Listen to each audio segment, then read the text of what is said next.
Hey, what's up? All your favorite artists. Check it out. Say my name. DJ Khaled. This is Mila J. Bruno Mars. On hot7025fm.com. What's up, y'all? It's your boy Big Shook, host of the Undrafted All-Star Sports Show. Man, listen, if you want some real down south, Louisiana-style Cajun food, you need to go check out DB's Cajun Kitchen. Yo, they got lobster and grits, seafood boils, signature fries, signature po' boys, signature egg rolls, and desserts. Oh, and my favorite, them gumbo tacos. Yo, they open from 11 to 8, Wednesday to Monday, 11 to 5:30 on Sunday. Located in North Las Vegas at 4343 North Rancho Drive. They even have to-go orders and catering. Hit them up, 725-780-1850, or go to the website, dbcajunkitchen.com. So, yo, don't just tell your friends about me. Tell them about DB's Cajun Kitchen.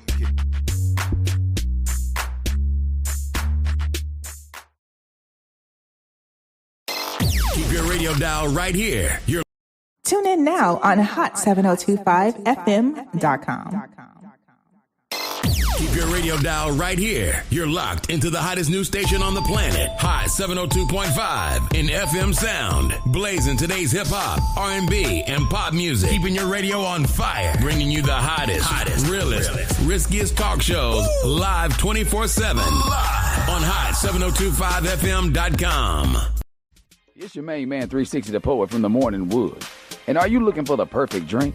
Well, you found it. Mimosa Royale is the perfect combination of California sparkling white wine and natural juice that is both tasty and refreshing. No artificial colors or flavors, no sugar added, and it's gluten-free. As the world's first ready-to-drink mimosa, Mimosa Royale is perfect for any occasion, day or night. You no longer have to drink 12 of those seltzers just to get that perfect buzz. At 8% alcohol, Mimosa Royale is the perfect drink to party with. Offered in a variety of flavors and sizes, you are bound to find a Mimosa Royale that you'll love. We have berry, mango, apple, and orange, with more flavors to come. Mimosa Royale is the most award-winning flavored wine that serves in bottles or cans. You can find them online at drinkmimosa.com or find them at your local liquor store. Ask for it by name. Mimosa Royale.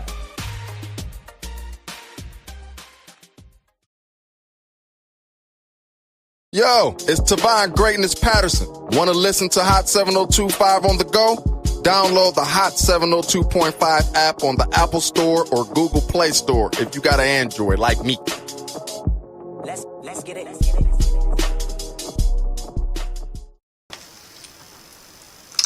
Hey everyone.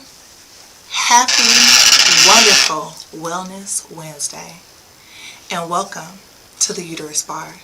My name is Artisha, and I'm your advocate. I am also, I am your advocate, I'm the storyteller, and I'm also the information giver. I'm a little nervous, y'all, but it's all good, and I'm excited because I want to make sure I'm bringing this amazing information that is very much well needed to the community. I wish when I was going through my hysterectomy journey that someone would have guided me along the way to prepare me for what was to come. This is a safe space where you're going to be able to learn and also to continue to be informed. Many women, they suffer in silence and they're not prepared for the avalanche of emotions that's to come before having a hysterectomy and after having a hysterectomy.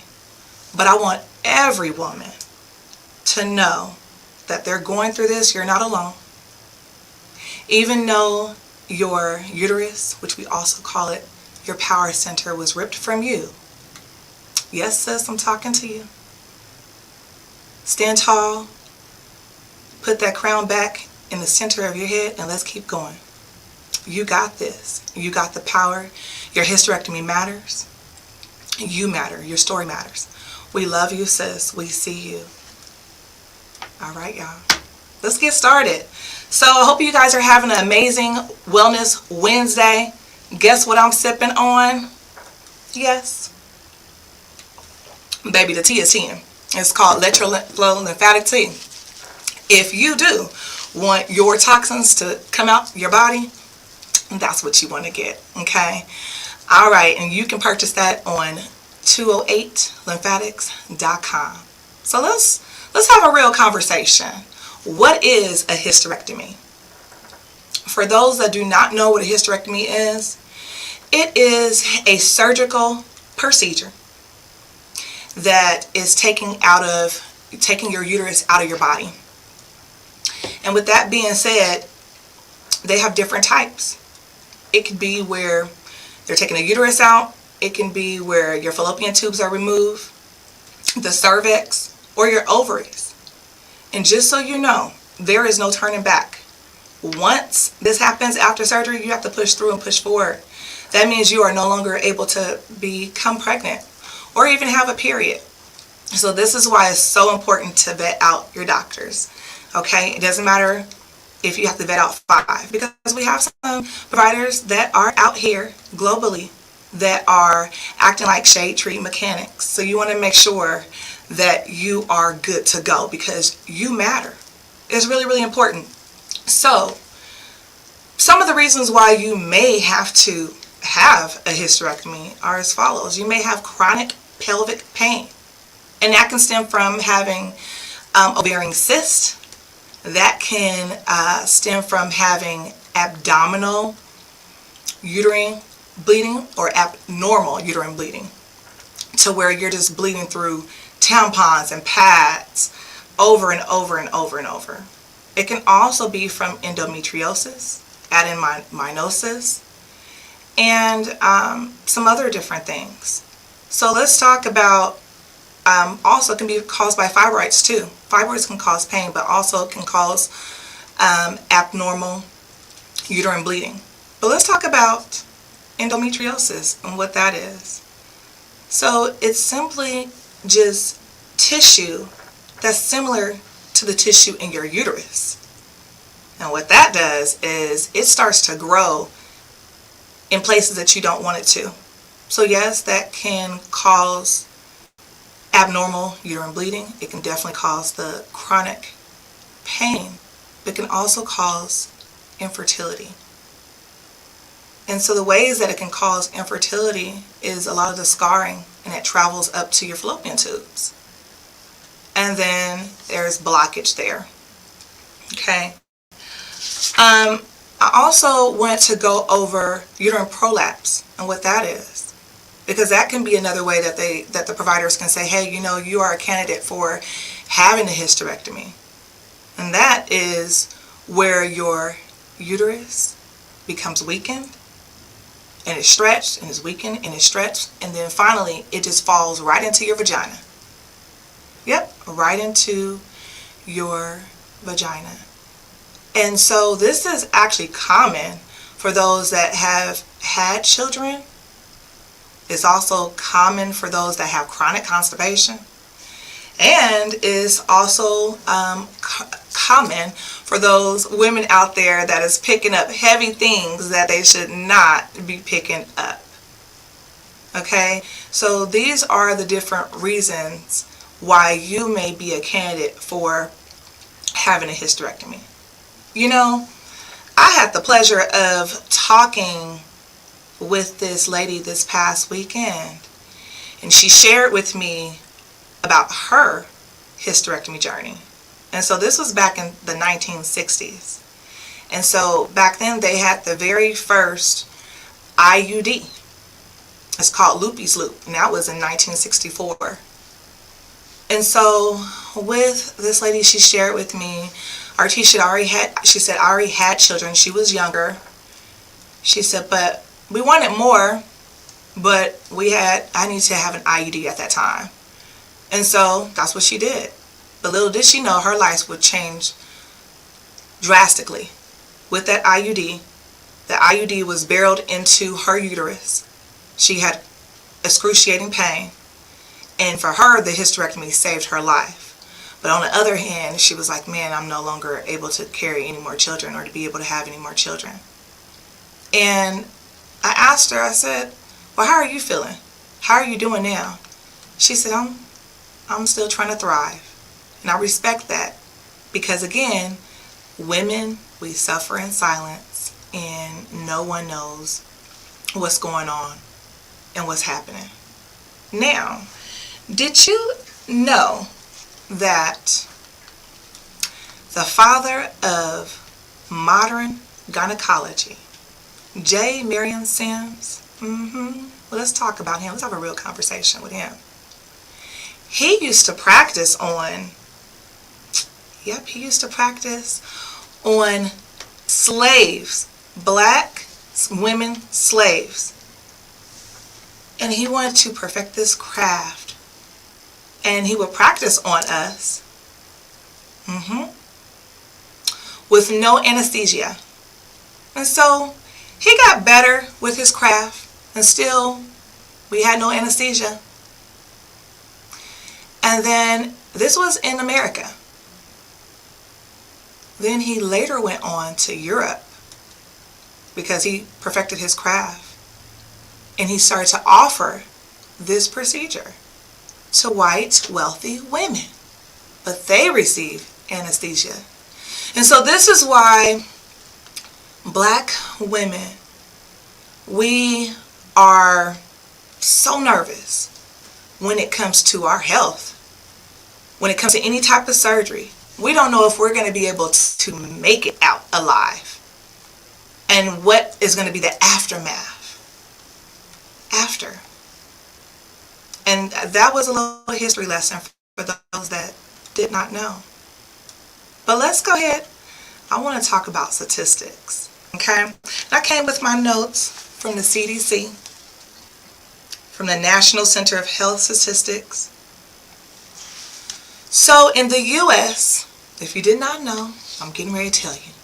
In the U.S., 600,000 women have hysterectomies every year. Let me repeat it. 600,000 women have hysterectomies annually every year, and the ages starts at 18 years old, and then it continues to go up. When you think about that, some women at that age have not even experienced life. Even like, oh my gosh, to even become a mom, what is that like? And then you have some that want to grow their family, and then you have some that's like, listen, please get this out of me because I am going through these different issues. So if you know of someone that have experienced having a hysterectomy or in that journey, please give them a hug.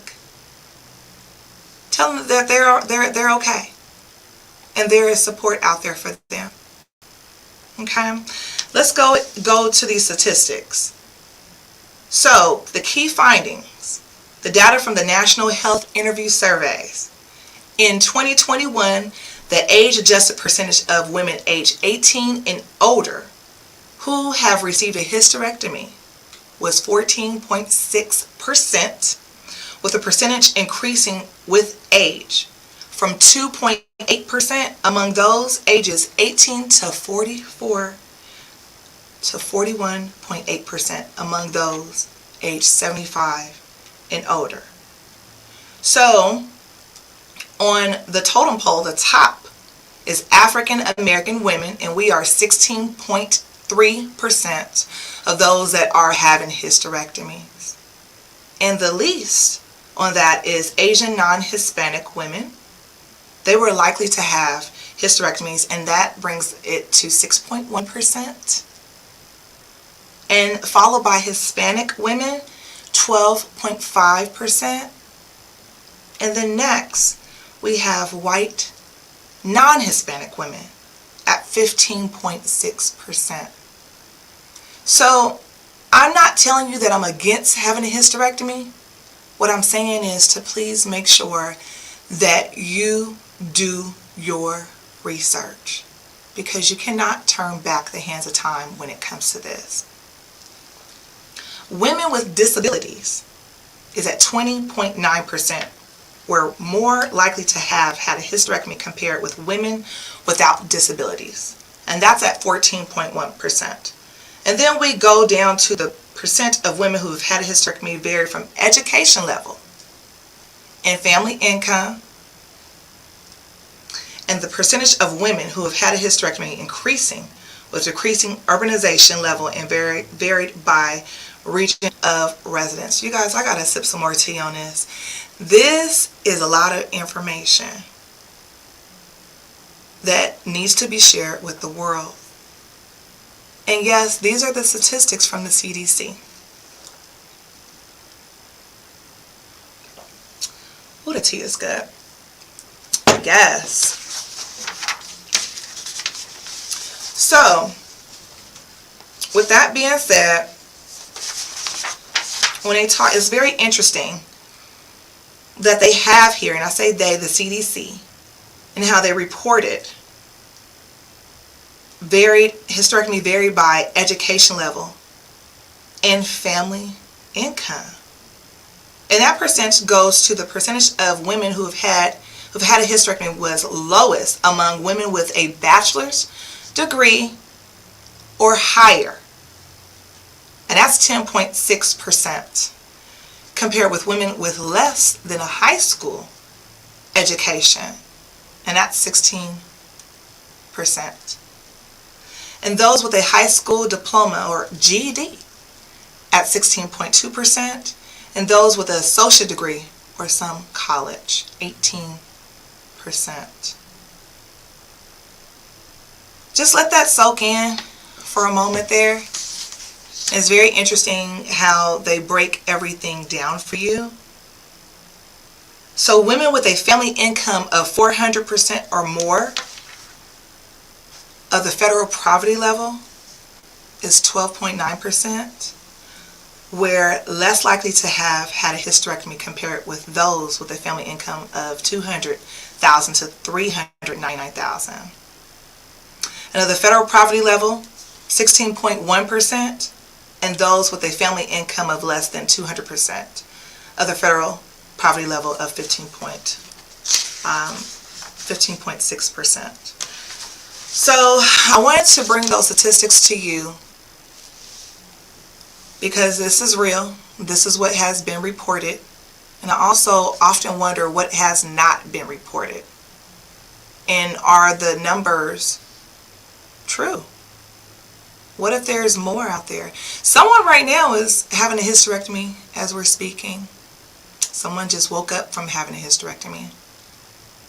Someone just had one at 7 o'clock this morning. And I guarantee it was a couple more having hysterectomies yesterday.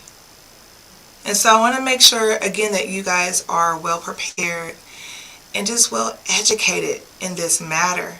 Please make sure that you get yourself a support group because you will need it. Counseling is great, even before and definitely after. And for those that are needing a support group, I've created a support group and it's on Instagram and it's called At the Uterus Bar. And that's a safe space as well. I also wanted to share with you guys that I created a book. It's a guidebook. It's called The Uterus Bar. And I created this guidebook because, yes, I am also a hysterectomy survivor. And I wish when I was going through this process that I had something that connected with me and I understood in layman's terms what was to come and what can I do about this process. So this book is very helpful with preparing you, is going to educate you, and it's going to help you to thrive. And also I have a book signing this Saturday on the 16th from 1 to 3. It will be in Centennial. And if you go to my page on At the Uterus Bar, you will have the address there. So make sure you come down, say hi to me, and get you a signed copy. Whether it may not be for yourself. It may be for your friend, your grandma, your mama, your auntie, your daughter, a granddaughter, or a cousin. They're going to need that book to guide them along the way. I also wanted to share a couple more things with you because Now we can go back in time because we have history has proven that we can go back in time to see, hey, what are the findings with this? So in 1853 was the first abdominal hysterectomy. Okay, and when that was performed by Charles Clay in Manchester, England, the first patient died, bled out. Okay, and then the next one in 1853, that was the first successful abdominal hysterectomy, and that was performed by Ellis Burnham, and then that was in Lowell, Massachusetts. And then we go further. In 1929, the first total abdominal hysterectomy was by E.H. Richardson. And then finally, in the 1930s, anesthesia, antibiotics, antisepsis, blood transfusions, IV therapy was made safer for having hysterectomies. In 1988, the first laparoscopic hysterectomy was performed in Pennsylvania. In 1989, the laparoscopic assistance was used to make hysterectomies less invasive. Because before, remember, it was just abdominal and the incision was really huge, and it took about up to 8 weeks for you to heal. So now when we have the laparoscopic and robotic assistance, it's less downtime, and it's about it's about 4 to 6 weeks of trying to heal mentally, physically, and spiritually. However, some do not heal all the way, and sometimes it takes a little longer for us to heal. And so in 2005, robotic assistance hysterectomies were approved. And so now, you guys, with modern medicine and technology, things are improving for us. Or at least we're hoping they're improving for us. Okay?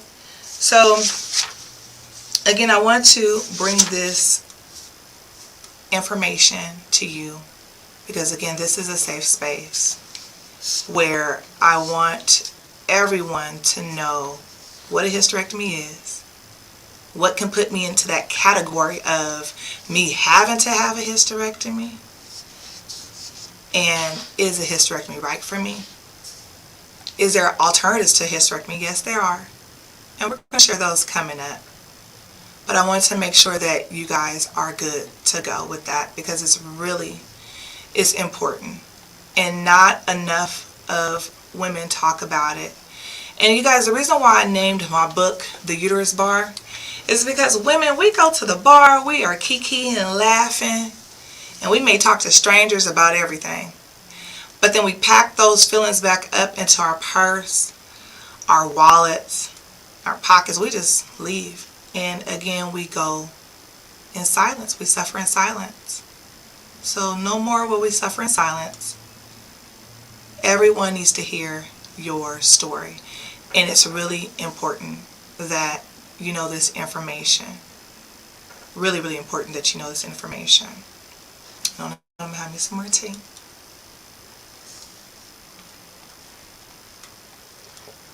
Because the tea is piping hot, y'all. Don't forget to order your tea on 208lymphatics.com. It's going to help with your lymphatic system. Okay, so that's really, really important as well. And so, I hope you guys are thinking about this like, man, you know what? I was just at the doctor's and they told me I needed to have a hysterectomy. This information is for you. This information is definitely for you. It's really important to make sure that you stay connected with those that can be able to support you through this journey, because it's not an easy journey at all. But remember that Again, if you decide to have this hysterectomy, there is no going back. There's no going back. Just let them know you're going to take a quick break. Okay. All right, you guys, I'm going to go ahead and take a quick break, and I cannot wait to see you real soon. You're off screen. Right now? I am? Yeah. Oh my gosh. The whole time? No. Oh, okay. Right now. Oh. I'm just saying you can. Okay, now I need to figure out what else I'm going to talk about. Did you finish yours? Yes, I got more though.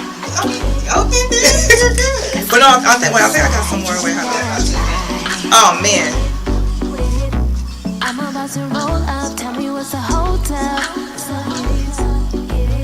Let's talk about this now. I'll make it real loud. Needed problems, trust has fallen. Got folks calling my phone now. What you gon' do? Need me to do? Influence of this problem. Unneeded problems, trust has fallen. Got folks calling my phone now. What you gon' do? Need me to do? Influence of this problem.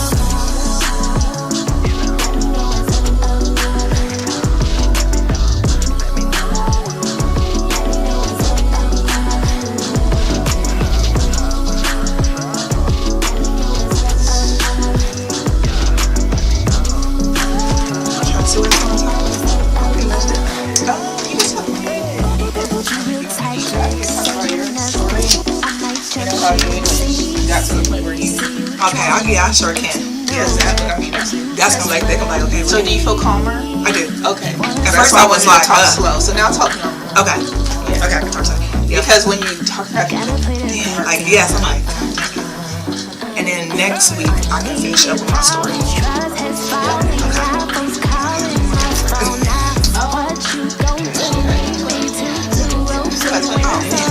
and if we finish early, it's okay. Okay, yeah, let's do this.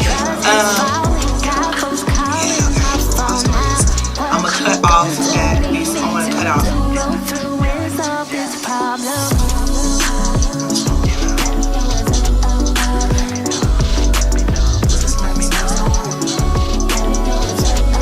Am I still on? I mean, you're live, yes, but no one can see you. Oh, but they can't hear me either. No, they can't. Unless you're on your phone. Oh, Mike, wait. Are you on that? Yeah. Oh, yeah, that's okay. Somebody's like, we're still on here, we don't still alive. I'm like, wait, what? Then they're talking about your live. No, I'm not on that one. Oh. We're still live. You're just on break. Oh, okay. Yeah, I'm gonna go ahead and start talking about my story that way. You got the juice. I be around some groupies, but I'm not into those. Yeah, I want you in the picture, but you changing your pose, banging me up, calling my phone, saying you know what I'm doing. You know you hard, you ain't moving. So tell them cats in them DMs, if I see him, my baby gon' be making a post that say free him. Cause your love worth 100 miles of running facts. Let me call this girl back.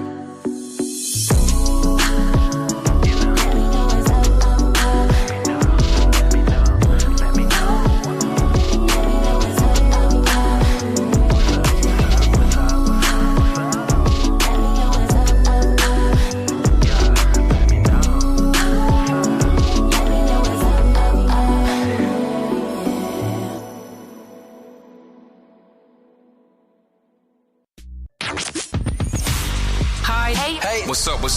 All your favorite artists Check it out. Say my name. DJ Khaled. This is Mila J. Bruno Mars. on hot7025fm.com. Keep your radio dial right here. You're locked into the hottest news station on the planet. Hot 702.5 in FM sound. Blazing today's hip hop, R&B, and pop music. Keeping your radio on fire. Bringing you the hottest, realest, riskiest talk shows live 24/7 on hot7025fm.com. Hey, it's Icarus, and I'm here to tell you about Hotcast for Podcasting. We are a podcasting studio located in Las Vegas, Nevada, in the Hot 702.5 FM studios. You can book online at hot7025fm.com. Just click on Hotcast. You can book and find your times right there. Thank you for booking with Hotcast for Podcasting.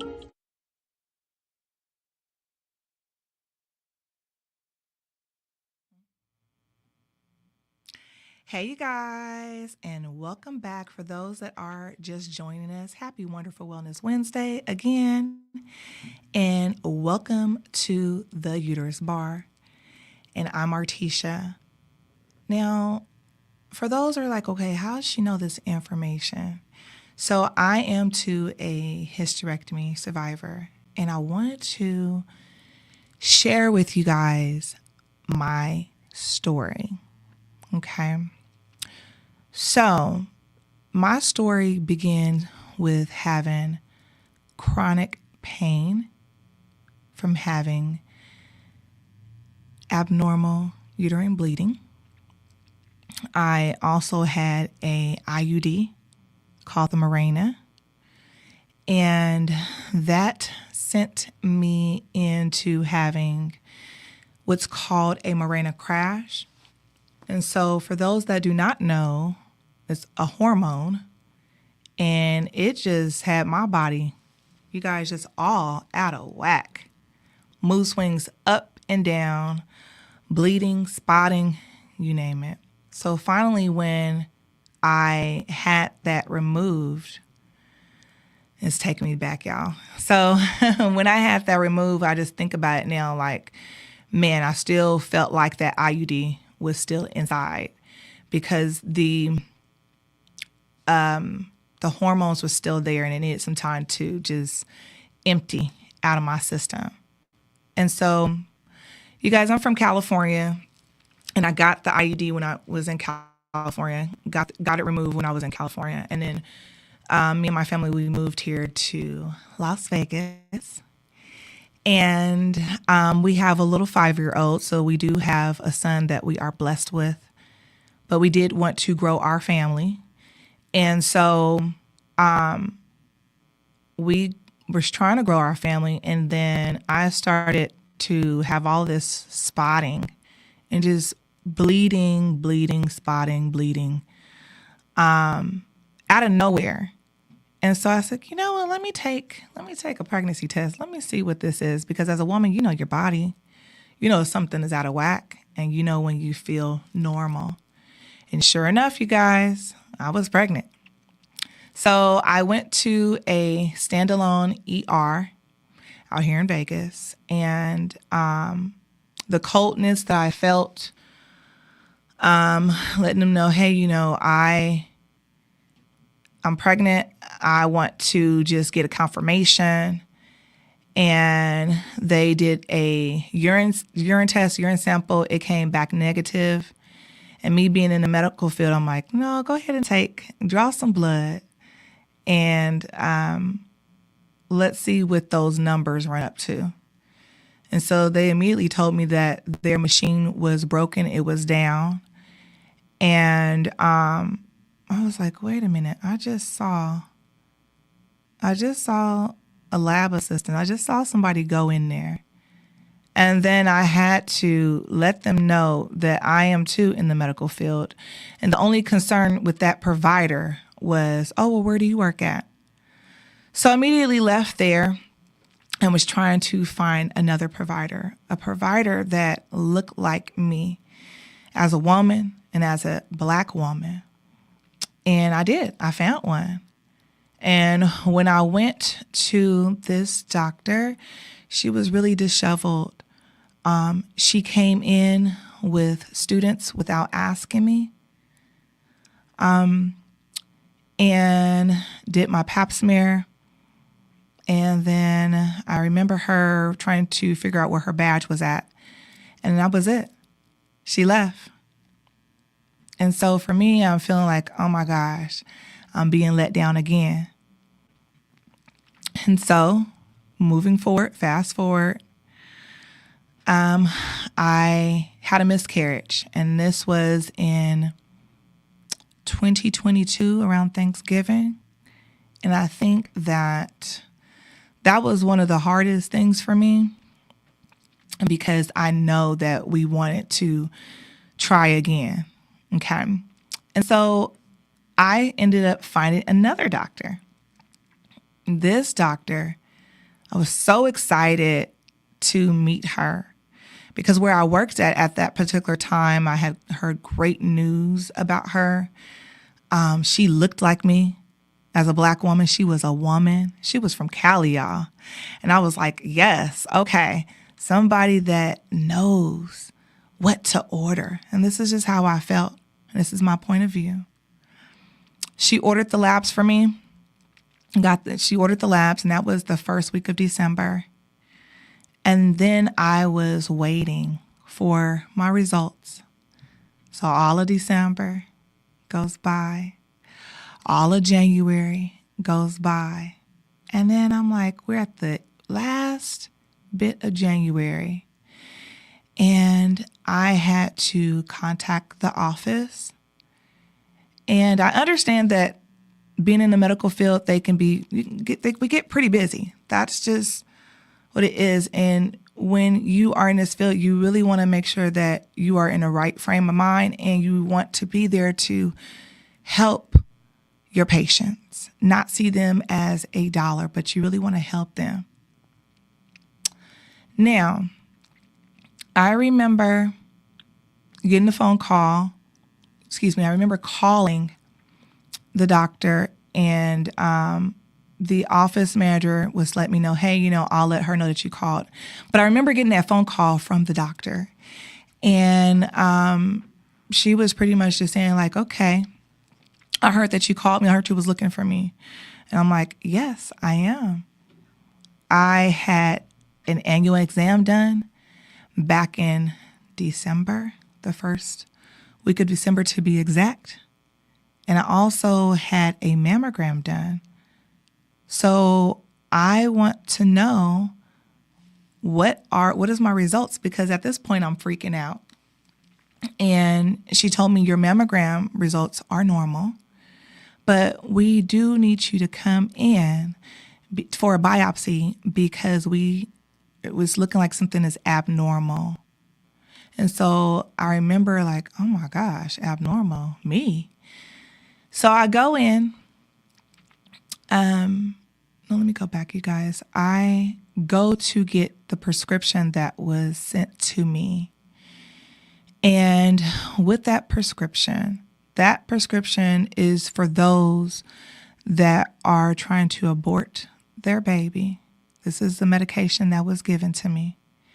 And that same medication is given to those women that are trying to soften up their cervix when they are supposed to have a biopsy.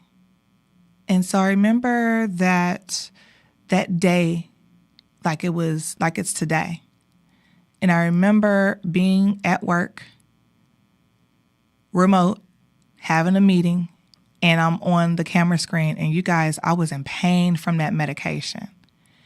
And so I had to turn myself off of camera because I know my face was making weird faces. And then I ended up having just to not be at work. And I remember getting a call from the office manager stating that they wanted to reschedule me because they did not have the equipment, the instruments to help me. And so I told the office manager, no, you will not reschedule me. I done paid for this medication. I'm in excruciating pain, and I need to be seen today. She then gets off the phone and then says, hey, let me go see if I can borrow the instrument from another provider. She calls me back. They received the instrument that was needed. And from there, they asked me to come in earlier. I drove over, and I remember putting on the gown, and the doctor, she comes in, and she asked me, do you have someone here to drive you home? And I'm looking at her, I'm like, no. She said, well, I'm so sorry that we won't be able to do this biopsy because you have no one here to drive you home. And so I'm like, wait a minute, why did no one inform me about having a driver? Because at that time, my husband was home and he could have driven me there. And so my husband had to catch an Uber to get there. And I remember the pain of the biopsy. And I also remember leaving there And my life, you guys, turned upside down from there. I remember my mom having to come in from California to take care of me because I couldn't take care of my son. I couldn't take care of me because that medication that they gave me, it made me feel like I was in labor for almost roughly over a week. So I was unable to eat. I barely was drinking water, sips of Gatorade. Your girl was going through it. And still in that, I remember still working remotely from home. And then I get another phone call that, hey, we have your results and your results are in. So the way that I understood it was an emergency hysterectomy that that I needed to have. Now remember, you guys, my provider looked like me as a woman, as a Black woman, as a woman from California that I trusted. But this is why you really have to vet out your providers because, again, there is no turning back. There is no being able to conceive. Again, there is no more periods either. So moving forward, I remember having this conversation with my husband and thinking, oh my gosh, should we have the hysterectomy? What's going on? What's what? I also remember having this conversation with family and friends, just making sure I was doing the right thing. I always also remember just sharing this with one of my bartenders, you guys, hence the name of the Uterus Bar, and just trying to get some sort of relief, I guess, or some type of knowledge, but I still was searching. So when I went back to the doctor, at this point, she was kind of cold. Her bedside manner was horrible. And I told her about it. I let her know that your bedside manner is not the very best. And in this instance, she did apologize, and she was just letting me know how her office, it was disheveled, and how she couldn't pay the bills. And she talked about the staff. She talked about the providers that was there. She was just, now think about it, she was not in a good place or space in her life. And for those that do not know, I have medical management background as well. And she was just thinking, like, she was saying, I wish I could hire you, but I know I cannot afford you. And I know that you would get my office together. And I was just thinking to myself, am I in a counseling session or am I in my session? I need help. I'm here because I'm going through, my power center is going through something major. And you're telling me all of these different things that's going on in your office. And she was also telling me that, I wish I could have got a hysterectomy. So again, someone that looked like me as a woman, as a Black woman, and a woman from California. Stay with me, y'all. And why I continue to go through this path. And she said, I wish I could have had a hysterectomy. I had fibroids. I got those removed instead because who would be able to take care of my office for 6 weeks because of the downtime? And I was just like, okay. I also expressed to her that we wanted to have another child.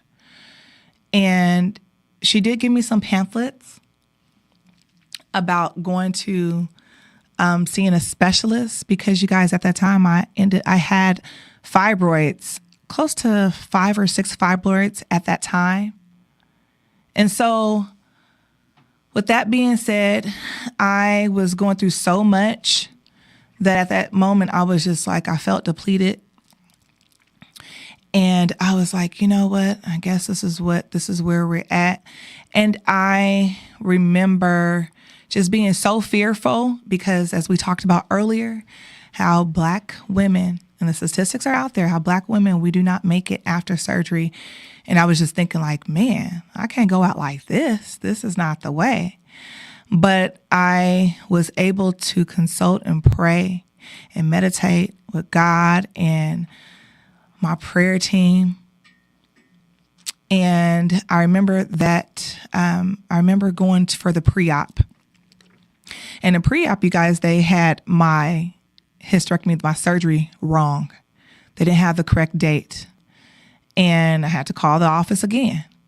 I had to also call the office to assist the office manager with my short-term disability. Imagine that.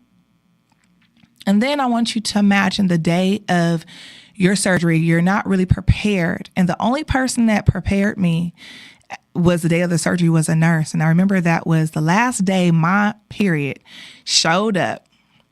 Call her Miss Betty. Miss Betty showed up and was like, hey, girl, this is it. This is the last time. This is our goodbye. And I asked that nurse, I said, so what am I to expect? What should this feel like? She told me, oh, this is going to feel like having birth, having a vaginal birth. And so I never had a vaginal birth. I had to have an emergency C-section. So I knew nothing about what that was going to feel like. And here we are, we're waiting for my doctor, the doctor that looks like me as a woman, as a Black woman, and a woman from California that I trusted.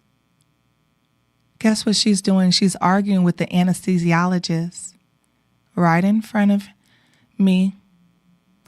And with that being said, I can hear the anesthesiologist saying, listen, Artisha, she seems like a lovely lady, but unless you can promise me that you can get done within this time frame, because I have other cases.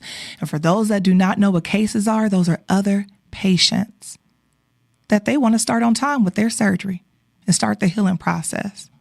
She then came really out of place, disheveled, and look at here. I had to, again, be a counselor. I also had to calm my doctor down before having this surgery, this hysterectomy surgery that would change my life forever. And some people would say, well, forget that. I would have stepped out. No, she wouldn't have been cutting on me. Well, I thought about where I came from, and I thought about my faith that I had. And I also thought about my next chapter. And so you guys, after that, I remember seeing flashing lights and the anesthesiologist and the nurse rolled me back. And yes, I had a robotic surgery. But I also want to thank one of my cousins for letting me know, make sure that they keep your ovaries. Because if I would have allowed them to take my ovaries, that would have threw me into having my own private summer, as I like to call it. And that would have welcomed me into menopause. And so coming up, I do want to share with you guys the after and how to thrive, because this story is one that I never thought that I would be even sharing, let alone having a hysterectomy and being able to share this with the world. But maybe your story resonates with mine. Maybe it don't. But this is my truth, and I'm a patient. You guys are patients out there, and we have to voice our patient experience, because how do the medical community get better? And again, I don't feel like she's a horrible doctor at all. I feel like she is well respected, but this is also a learning lesson from the doctor that looked to the doctor that looked like me as a woman, as a Black woman, and a woman from California. So yeah, that's my truth, you guys. I told you I'm a storyteller. It was a lot. And I'm still going through things. I'm still figuring ways to thrive. So I thank you guys for listening to my story, my truth. Let me be able to lean on you guys with this. And so don't forget to get your tea, your Let Lymph Flow lymphatic tea. You can definitely purchase that at 208lymphatics.com. This is what it is. 12 amazing herbs to get that body right, to boost up your immune system, get those toxins out your system. And listen, come see your girl this weekend. Come say hi. Let me sign a book. And again, give someone the Uterus bar. I promise you they will thank you later for this. On that note, you guys have a beautiful, blessed Wednesday. And I look forward to sharing many more stories, many more statistics, many more did you knows every Wednesday at 1 p.m. on the hottest radio in Las Vegas, Hot 702.5 FM sound. Hi. Hey. What's up? What's up? All your favorite artists. Check it out. Say my name. DJ Khaled. This is Mila J. Bruno Mars. On Hot 702.5FM.com.